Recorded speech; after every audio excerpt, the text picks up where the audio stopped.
parents are from Georgetown, South Carolina. I don't know if you ever been there, but it's right above Charleston in a very rural area, and they're from a small community called Sampit. And like many small communities that are very rural, they dealt with a lot of racism. They dealt with it. And they would tell me stories about what it was like to have to go to school in an integrated society. My father talks about stories where he just had to really defend himself early on, and it was a lot. And that's why he was very hard on us about education and making sure that we did our schoolwork and our homework and was listening to the actual teachers, because he knew how hard it was for him to obtain that education. In that particular time, the Voting Rights Act happened, okay? And that affected people in the South. So he can recall, a lot of the blacks not really having the opportunity to vote, or not knowing about who they should actually vote for, and being knowledgeable about the candidates.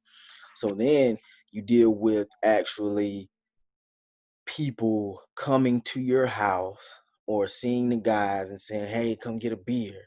You get a beer, you get a liquor bottle, you get whatever you can, and you come vote for me.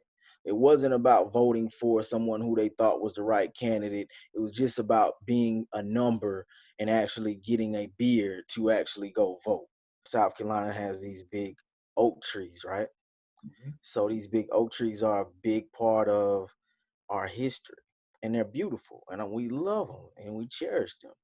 But growing up in the rural area for my parents, those oak trees hold other symbolisms. Okay, they don't call them the big great oak trees; they call them hangman trees. Because of the connotations and the negativities that happen with people dying and being hung from those particular trees. So it has a more in-depth history than it might have for someone else. It's great that they took the opportunity to pass it on to you, and obviously how much you appreciate everything they had to go through to get you to where you are, and moving on from generation to generation. What happened, and do you remember the first time you felt racism towards yourself? That's a double fold question, Ross. I mean, I think you have that question in racism on different levels. I can remember being a young child playing in the neighborhood with friends and seeing a group of older white children come over to us and yell the N word and racial slurs to us. And, me just being afraid or scared, because, you see that type of stuff on television. You heard about that type of stuff, but you never really know what's going to happen when it happens to you. So that happens. Do you Um, remember how old you were then? I had to be in like elementary school. So I would probably say that might have been maybe fourth grade, third, fourth grade, or something like that. But it was pretty young. So you go home and tell your parents, and you were very mature for your particular age. I was, and had to learn a lot of stuff fast. And my parents weren't, one of the parents of baby. Oh man, you're okay. This is reality. You need to be prepared for this. Mhm. This is something that we had to go through. This is something that's normal. You have that time when you are stopped and pulled over for no particular reason. I remember, just driving and going to pick up, we're having to pick up a friend. He and I, we like to go get some wings, and everybody knows me. I love chicken wings, so we'll go out and get some wings. And I was leaving his house, and I was making a left turn, and you get stopped and pulled over for that illegal lane switch. Yeah. Okay. And that gets you out of time, because you're like, man, I had my signal light on, I turned. Oh, well, you didn't turn in the right proper lane, you had an illegal lane switch. And I'm like, okay, here we go.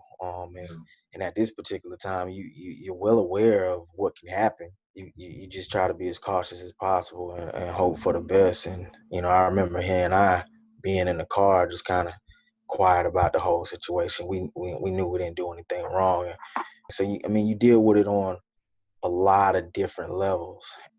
Knowing people and knowing how to change policy.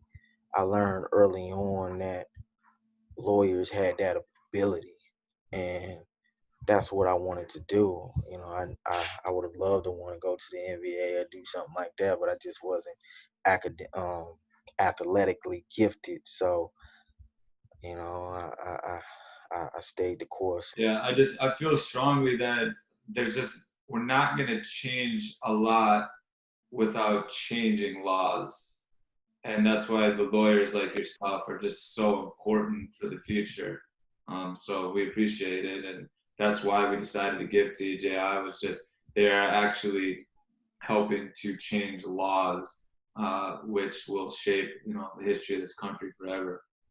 Yes, that's a fact. And just changing laws, voting, those types of things are Gerrymandering, everything is a mess. So we've got to change the whole system, and we can try to change it ourselves, which we are doing, and that's why we're doing interviews like these. Is try to change, the consciousness of people. We're trying to, help educate, less ignorance. But if we really want full systematic change, like we really need in this country, we're going to need a lot of help from a lot of lawyers because they help write the laws and they help fight the laws that are, that are wrong.